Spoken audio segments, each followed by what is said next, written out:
97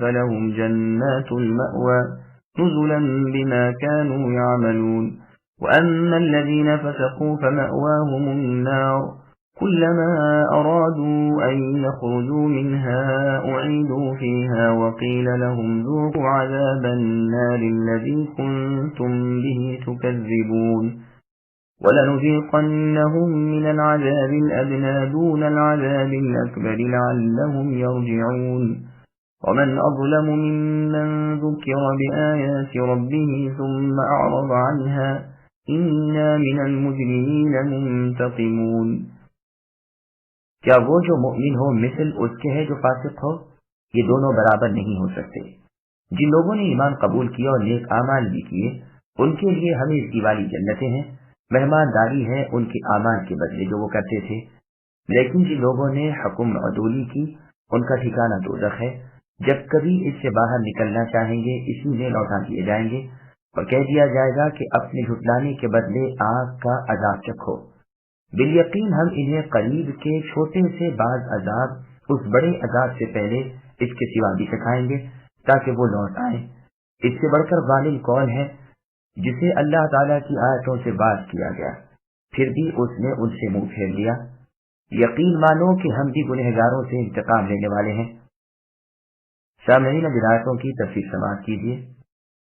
مومن اور فاسق برابر نہیں۔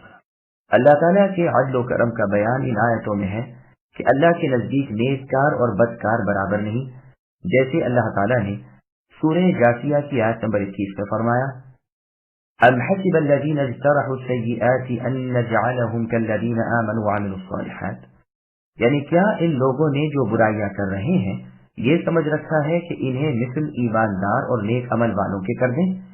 ان کی موت 20 برابر ہے، یہ کیسے برے منصوبے بنا رہے ہیں؟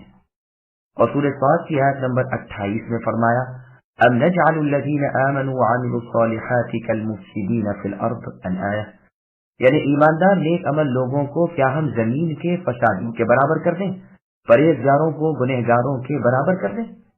اور سورہ حشر کی آیت نمبر 20 میں فرمایا لا يستوی اصحاب النار واصحاب الجنہ الآیہ، یعنی دوزخی اور جنتی یہ دونوں برابر نہیں ہو سکتے۔